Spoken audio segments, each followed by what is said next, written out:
नमस्कार दोस्तों, आप सभी का स्वागत है देवेंद्र क्लासेस यूट्यूब चैनल में। टॉपिक है हमारा आज का मॉडर्न हिस्ट्री का। और मॉडर्न हिस्ट्री में जो टॉपिक हम पढ़ने चल रहे हैं इस क्लास में, इस टॉपिक में, इस वीडियो में काफ़ी इंपॉर्टेंट टॉपिक है। और टॉपिक इस वजह से इंपॉर्टेंट है कि पाकिस्तान के बेस के ऊपर ये टॉपिक एक तरीके से बात करें तो पाकिस्तान कब पृथक हुआ था, या पृथक करने की मांग सबसे पहले किसके द्वारा की गई थी, है ना। कौन कौन से ऐसे नेता थे वो चाहते थे कि भारत से अलग एक राष्ट्र बनना चाहिए, सांप्रदायिक आधार पर बनना चाहिए, धर्म के आधार पर बनना चाहिए, मजहब के आधार पर बनना चाहिए, है ना। तो उस देश की बात करी उन्होंने जिस देश का नाम इस समय पाकिस्तान है, जो कि हमारा पड़ोसी देश है भारत का। भारत में से अलग हुआ था 1947 में। धर्म के आधार पर, रिलीजन के आधार पर अलग किया गया था। ठीक है। अगर आपसे पूछा जाता है कि विभाजन किस आधार पर हुआ भारत का, तो विभाजन हुआ था धर्म के आधार पर, रिलीजन के आधार पर। और मुख्य जो विभाजन के लिए प्रयास किए, कोशिश किया, वो कौन थे? मोहम्मद अली जिन्ना। वो चाहते थे कि मुस्लिम लोगों के लिए अलग से एक हिस्सा अलग होना चाहिए भारत में से। और वो हिस्सा कौन सा होना चाहिए? पश्चिमी हिस्सा होना चाहिए, ना। उत्तर पश्चिमी प्रांत उसमें होना चाहिए, जम्मू कश्मीर उसमें होना चाहिए। वैसे तो कई राज्यों की मांग करी थी उन्होंने, हैदराबाद भी कोशिश कर रहे थे कि हमारा हिस्सा होना चाहिए। उसके अलावा बंगाल की भी कोशिश करी कि बंगाल भी हमारा हिस्सा होना चाहिए, है ना। तो कुछ राज्यों को मिलाकर के वो चाहते थे कि इन राज्यों को मिलाकर के जहां मुस्लिम आबादी सबसे ज्यादा है, तो एक देश बनना चाहिए जिस देश का नाम पाकिस्तान होना चाहिए। ऐसा किन का मानना था? मोहम्मद अली जिन्ना का मानना था। ठीक है। तो इसी प्रकरण में, इसी टॉपिक में हम पाकिस्तान के उन चुनिंदा विषयों को लेकर के बात करेंगे जहां सबसे पहले भारत की आजादी के आंदोलन में मांग उठती है, मांग सामने आती है कि पाकिस्तान बनाने की मांग कौन कौन से नेताओं ने सबसे पहले करी। जो देश की आजादी की लड़ाई सारे लोग मिलकर के लड़ रहे थे। मोहम्मद अली जिन्ना ऐसा मानते थे कि भारत में जो भारत के नेता हैं वो सिर्फ हिंदुओं की बात करते हैं, हिंदू राष्ट्र की बात करते हैं। तो मुस्लिम लोग भारत में इस तरीके से नहीं रह पाएंगे जिनसे उनके अधिकारों की कोई बात ही ना करे, ऐसा मोहम्मद अली जिन्ना का कहना था। जबकि असलियत और वास्तविकता इससे कहीं दूर थी। वास्तविकता और असलियत ऐसी नहीं थी। महात्मा गांधी जी हमेशा जोड़ करके बात करते थे, जोड़ने की भावना के साथ चलते थे, सारे लोगों को एक मान करके चलते थे। चाहे जैन हो, चाहे ईसाई हो, चाहे हिंदू हो, चाहे मुस्लिम हो, किसी भी रिलीजन से, किसी भी मजहब से आने वाला व्यक्ति है, यदि भारत में जन्म लिया है तो वो भारत का नागरिक है और भारत को उसको पूरे अधिकार देने चाहिए, मिलने चाहिए। इस सिद्धांत के साथ गांधी जी ने बात करी और बाकी के नेताओं ने। लेकिन मोहम्मद अली जिन्ना चाहते थे धर्म के आधार पर अपना एक राष्ट्र, अपना एक देश। इसी का नाम अब वर्तमान में पाकिस्तान है। और वहां के वो पहले गवर्नर जनरल भी बने जब 1947 में, 14 अगस्त 1947 को पाकिस्तान को भारत से अलग किया गया। ठीक है। उसे तो भारत में से अलग किया गया था, लेकिन अंग्रेजों के द्वारा हमारा देश आजाद किया गया था। इस तरीके से पढ़ते हैं पूरा घटनाक्रम, है ना। क्योंकि Pakistan was the part of India, उस समय भारत का हिस्सा था। बाद में कुछ ऐसी परिस्थिति हो गई थी कि सांप्रदायिक के आधार पर झगड़े फैल गए थे, लोगों में मारकाट फैल गई थी, मुस्लिम लोगों की हिंदुओं से, हिंदुओं की मुस्लिम लोगों से। क्योंकि नागरिक कहाँ के थे? भारत के। लेकिन नेताओं ने उनको इस तरीके से गलत फहमी में डाल दिया, और खास करके मोहम्मद अली जिन्ना को इसका श्रेय जाता है, जिसपे लोगों को मरवा दिया बहुत बड़े पैमाने पे। ठीक है। तो इसी प्रकरण में हम आते हैं। जो मॉडर्न हिस्ट्री का टॉपिक है, काफी इंपॉर्टेंट है, नोट्स बना लीजिएगा। और कई परीक्षाओं में आता है कि भैया पाकिस्तान शब्द किसने दिया सबसे पहले, मांग किसने करी सबसे पहले, दो राष्ट्र बनने चाहिए एक देश में से, ये किसने कहा। तो देखते, शुरू से देखते रहिएगा, अंत तक क्लास में बने रहेंगे मेरे साथ। तो सबसे पहला पॉइंट इसमें नोट करेंगे। देखो टॉपिक है, हेडिंग है मुस्लिम लीग और पाकिस्तान की मांग। तो पाकिस्तान की मांग किसने करी? मुस्लिम लीग पार्टी ने करी साहब। पाकिस्तान की मांग करने वाली जो पार्टी थी वो कौन सी पार्टी थी? मुस्लिम पार्टी थी, जिसने पाकिस्तान की मांग करी। इस वजह से ये हेडिंग में आया, है ना। ये एक पार्टी थी जिसका नेतृत्व किसने किया? इसका नेतृत्व किया था सबसे पहले 1906 में बनती है वैसे ये पार्टी, और 6 से बन करके लगातार इसने भारत में काम किया था। कौन सी पार्टी ने? मुस्लिम लीग पार्टी ने। ठीक है। इसी वजह से हेडिंग में भी आपके सामने, आप नोट कर लीजिएगा आराम से। तो देखिए सबसे पहले बात करते हैं, एक बैठक हुई थी 1930 में इलाहाबाद में। कहाँ पे बैठक हुई थी? इलाहाबाद में बैठक हुई थी 1930 में, मुस्लिम लीग के अधिवेशन में। तो पहला पॉइंट नोट करेंगे, पहला पॉइंट आप नोट करेंगे, मुस्लिम लीग का अधिवेशन 1930 में 1930 में इलाहाबाद में हुआ था। कहाँ पे हुआ था? इलाहाबाद में हुआ था। जिसकी अध्यक्षता किसने करी? मोहम्मद इकबाल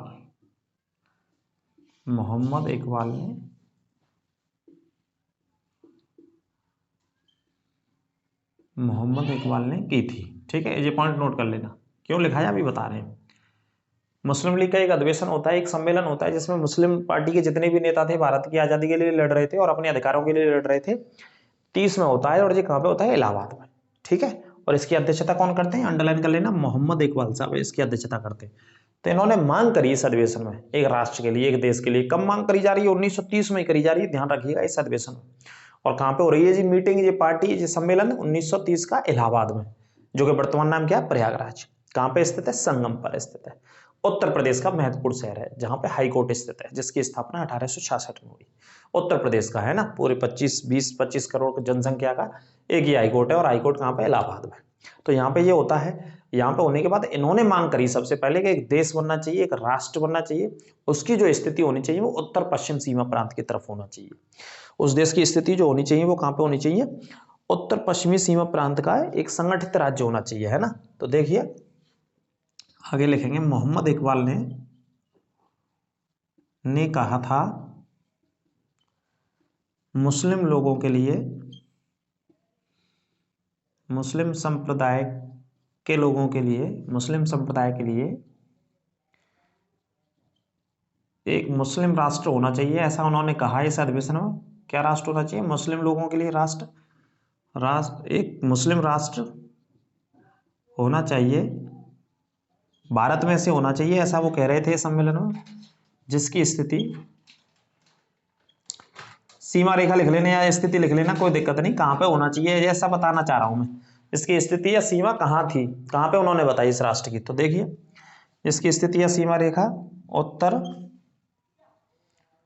पश्चिमी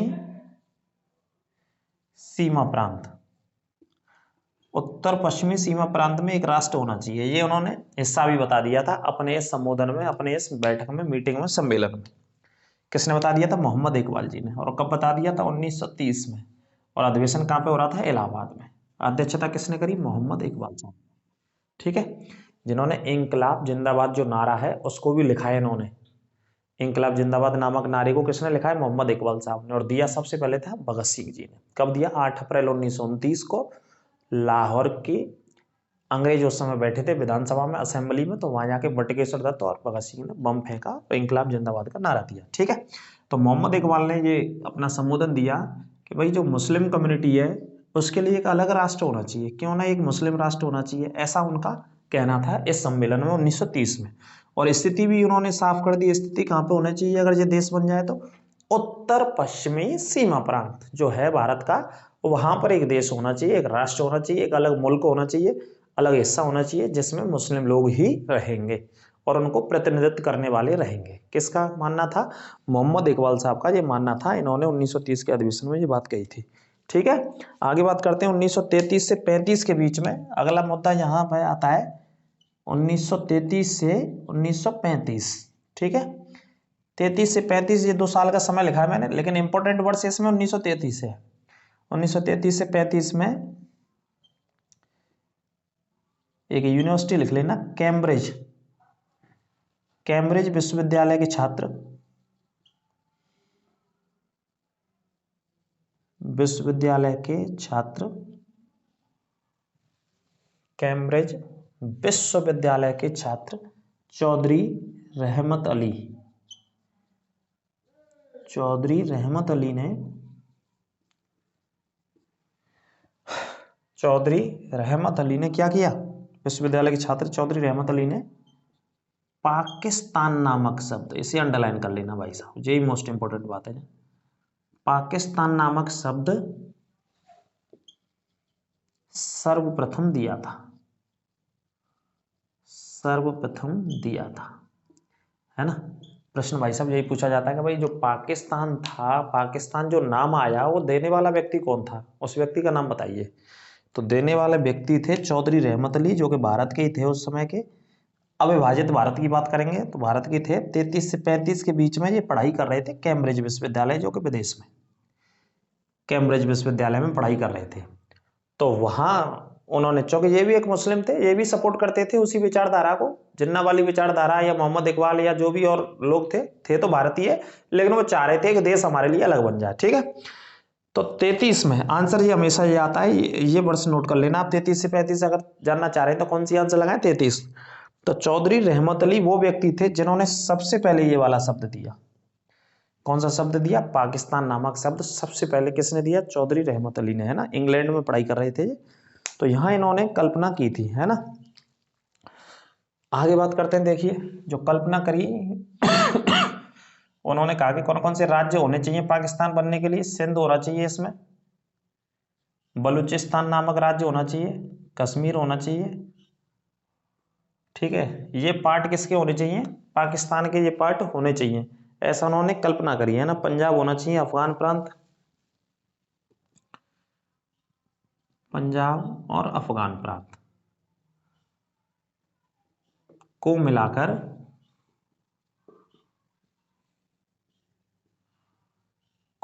क्या होना चाहिए? पाकिस्तान का निर्माण, ऐसा उनका मानना था। पाकिस्तान का निर्माण होना चाहिए। किनका मानना था? इकबाल साहब का मानना था, इनका मानना था, मोहम्मद अली जिन्ना का मानना था, सभी लोगों का मानना था कि ये हिस्सा पाकिस्तान में आने चाहिए। देखो वर्तमान में सिंध भी पाकिस्तान में, बलूचिस्तान भी पाकिस्तान में, कश्मीर का कुछ हिस्सा पाकिस्तान में, एक पंजाब पाकिस्तान में, एक पंजाब हिंदुस्तान में, अफगान जो देश है वो अलग है, पृथक है इस समय वर्तमान में, अगर मैं बताऊं तो आपको। लेकिन उनका मानना था कि इनको मिलाइए और एक देश बनाइए जिसका नाम क्या होना चाहिए? पाकिस्तान होना चाहिए, ठीक है। तो ये वाली स्थिति जहां तक आती है। अब आगे बात करते हैं कि सबसे ज्यादा जोर किसने दिया कि भाई पाकिस्तान बनना ही चाहिए, धर्म के आधार पर, रिलीजन के आधार पर बनना ही चाहिए, निर्माण होना ही चाहिए, उसका स्थापना होनी चाहिए अलग से। क्योंकि हमारे मुस्लिम लोगों के अधिकारों की कोई बात ही नहीं करता भैया भारत में, अंग्रेजों से, वायसराय से, सब अपनी बात करते हैं, हिंदू राष्ट्र की बात करते हैं। ऐसा मोहम्मद अली जिन्ना का आरोप था जो कि बिल्कुल गलत था, और इस तरीके की कंडीशन और घटनाएं नहीं थी भारत में। यदि बात करी गई भारत की आज़ादी में तो सारे लोगों को साथ लेकर के बात करी, चाहे किसी भी बड़े नेता ने बात करी है ना। जवाहरलाल नेहरू की बात करें, सरदार पटेल की बात करें, जवाहरलाल नेहरू जी की, सॉरी महात्मा गांधी जी की बात करें, है ना, किसी भी बड़े नेता की बात करें, सारे लोगों को साथ लेकर के चलने की, है ना। क्योंकि सभी भारत के नागरिक थे, भारत में जन्म लिया था, भारत की आज़ादी की लड़ाई लड़ रहे थे, है ना। कोई भेदभाव नहीं था, कोई विभाजन नहीं था किसी भी तरीके से, ठीक है। तो इसकी जो बात कर रहे हैं वो मोहम्मद अली जिन्ना के बारे विषय में मैं आपको बता रहा हूँ। अगले पॉइंट को नोट कर लेंगे यहाँ से, आगे पॉइंट लिखेंगे। 22-23 मार्च 1940 को एक अधिवेशन होता है लाहौर में।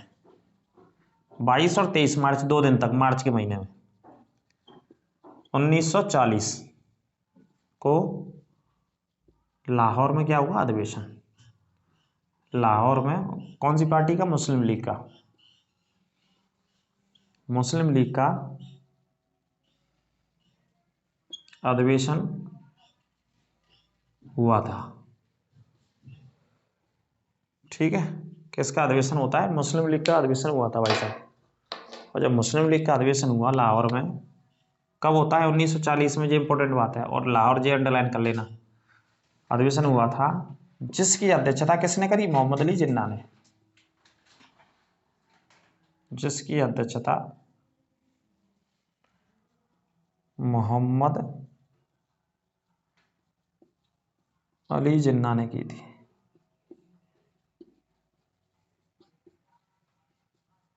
ठीक है। मोहम्मद अली जिन्ना ने की, और मोहम्मद अली जिन्ना ने यहां अध्यक्षता करके सिद्धांत दे दिया था कि 2 राष्ट्र बनने चाहिए भैया भारत में से। कितने राष्ट्र बनने चाहिए? 2 राष्ट्र बनने चाहिए, ठीक है। तो द्विराष्ट्र सिद्धांत पूछा जाता कई बार, किसने दिया था? तो लिख लेना, मोहम्मद अली जिन्ना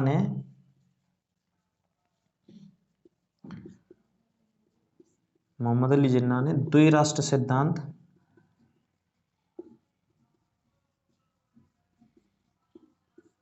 अंडरलाइन कर लेना, द्विराष्ट्र सिद्धांत दिया था।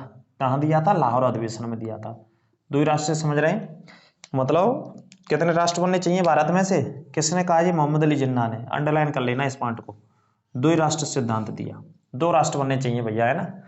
और कौन सी जगह दिया इन्होंने द्विराष्ट्र का सिद्धांत? लाहौर में दिया। वर्ष कौन सी थी अधिवेशन की? 1940, ठीक है। अध्यक्ष कौन थे? मोहम्मद अली जिन्ना। वो तो चाहते थे धर्म के आधार पर, मजहब के आधार पर, भाई बनाओ हमारा एक देश, दबाव दे रहे थे। उस समय के गवर्नर जनरल पर भी दबाव था, भारत के नेताओं पर भी दबाव था कि बनाओ, और नहीं तो लोगों को भड़काने में विश्वास रखते थे, लोगों को भड़काओ और लड़वाओ। सांप्रदायिकता के हालात जो पैदा करते थे वो किसने पैदा किए?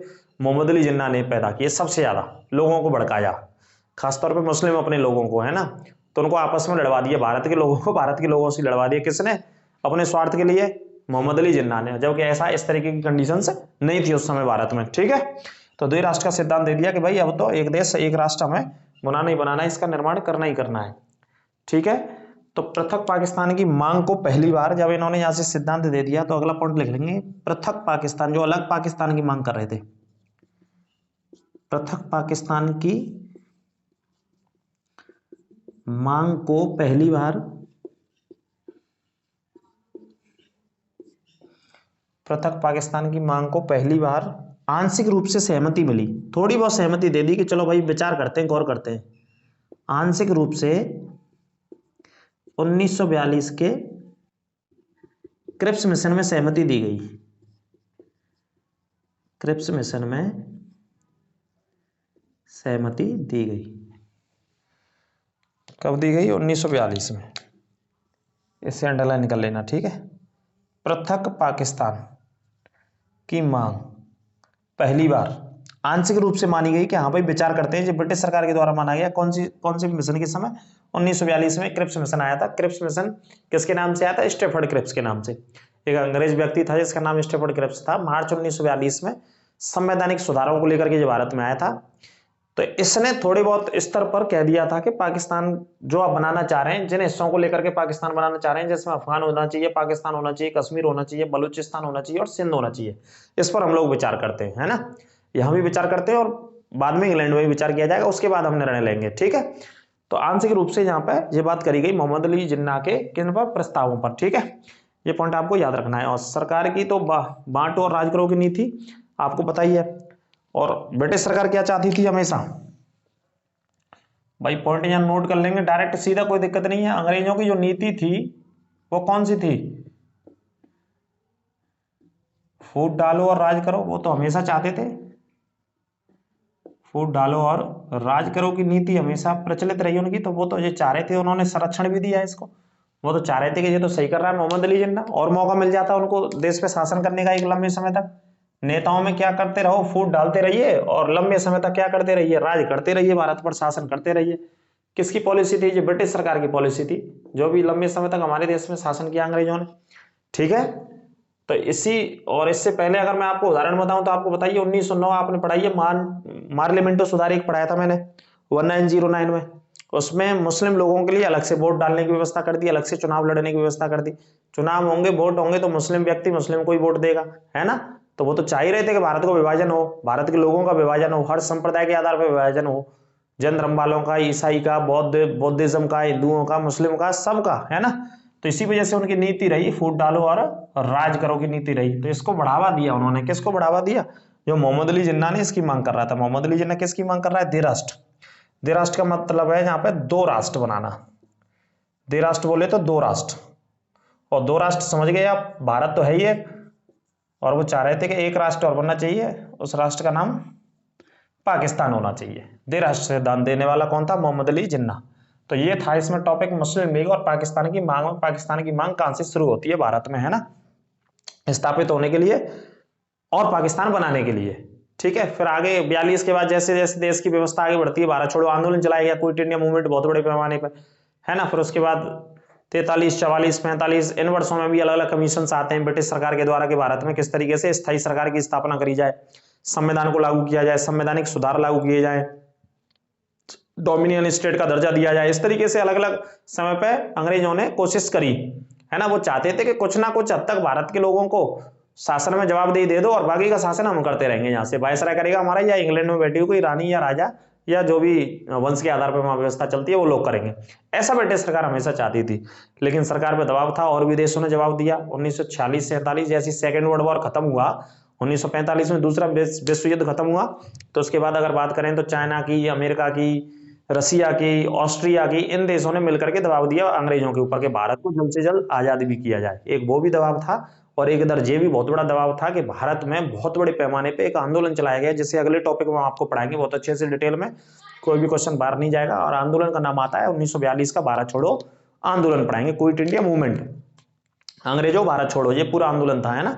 महाराष्ट्र से शुरू होती है इसकी। महाराष्ट्र में बड़दा नामक एक शहर है, वहां प्रस्ताव पारित होता है 14 जुलाई 1942 को। उसके बाद बॉम्बे में आते हैं, 8 अगस्त या 9 अगस्त ग्वालियर टैंक मैदान है एक बॉम्बे का, बहुत फेमस ग्वालियर टैंक मैदान बॉम्बे का है ना, वो आंदोलनों के लिए अब भी फेमस है, इस समय भी है।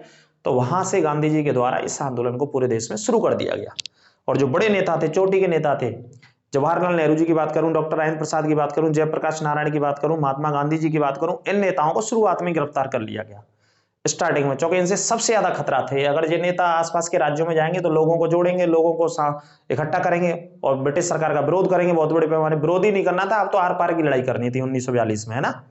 क्योंकि महात्मा गांधी को यदि हम पढ़ते हैं सॉरी, महात्मा गांधी जी को यदि हम पढ़ते हैं तो सत्य और अहिंसा के माध्यम से पूरा उनका जीवन पढ़ाया जाता है। ऑटोबायोग्राफी यदि उनकी पढ़ेंगे, माई एक्सपेरिमेंट विद ट्रुथ, ये ऑटोबायोग्राफी है महात्मा गांधी जी की। और जवाहरलाल नेहरू जी की भी बहुत प्रसिद्ध किताब है डिस्कवरी ऑफ इंडिया, है ना। उन्होंने कहां पे लिखी, भारत छोड़ो आंदोलन के दौरान उनको जेल में डाल दिया गया था अहमदनगर महाराष्ट्र में, तो उन्होंने जेल के अंदर किताबें लिख दी, डिस्कवरी ऑफ इंडिया, भारत की खोज। ठीक है, तो इन किताबों को पढ़ेंगे, तो किताबों को पढ़ने के बाद ही गांधी जी ने लिखा है पूरा अपने जीवन कैरियर के बारे में, भारत की आजादी के बारे में। तो सत्य और अहिंसा के माध्यम से ही ज्यादातर चीजों को करना पसंद करते थे। लेकिन आते आते आते आते 42 तक ये मार्ग गांधी जी को छोड़ना पड़ गया, क्योंकि ब्रिटिश सरकार या अंग्रेज इस बात को बिल्कुल नहीं चाहते थे कि भारत को वो कभी जल्दी से जल्दी छोड़ के चले जाएं। तो भारत छोड़ो आंदोलन का शुभारंभ कर दिया गया। बहुत बड़े पैमाने पर अंग्रेजों को इससे नुकसान हुआ, लॉस हुआ, भारतीय नेताओं को भी हुआ बहुत बड़े पैमाने पर, हमारे जनमानस को भी हुआ। लेकिन अंग्रेजों को कुछ साल के अंदर ही भारत छोड़ने पर मजबूर कर दिया गया इस आंदोलन के बाद। सबसे बड़ा जो क्विट इंडिया मूवमेंट था, भारत को छोड़ने का आंदोलन था। ठीक है, अगले टॉपिक में इसमें बात करेंगे। आज का जो हमारा टॉपिक था वो आपके सामने मैंने बता दिया है, मुस्लिम लीग था और पाकिस्तान की मांग। पाकिस्तान की मांग कब से आई, कब से जीवित हुई, कौन से व्यक्ति के द्वारा? सबसे पहले मोहम्मद इकबाल थे 1930 में इलाहाबाद में, फिर चौधरी रहमत अली थे जिन्होंने पाकिस्तान शब्द दिया 1933 में, कैम्ब्रिज विश्वविद्यालय इंग्लैंड में पढ़ाई करते थे। उसके बाद मोहम्मद अली जिन्ना आते हैं 1940 में, और ये अधिवेशन कहां पे होता है? लाहौर में। ठीक है, तो दे राष्ट्र का सिद्धांत देते हैं कि भैया एक पाकिस्तान बनाओ वहां का, हमारे लिए वहीं रहेंगे मुस्लिम लोगों ने लेके, तुम बात ही ना करते, ऐसा उनका मानना था। जबकि ये गलत था भारत की पृष्ठभूमि से, भारत के पॉइंट ऑफ व्यू से अगर इस चीज को देखेंगे तो। ठीक है, तो वीडियो कैसी लगी कमेंट करके अवश्य बताएंगे, और चैनल को ज्यादा से ज्यादा सब्सक्राइब करेंगे। अगले वीडियो में फिर मिलेंगे, जब तक सुरक्षित रहिए, स्वस्थ रहिए। नमस्कार, जय हिंद।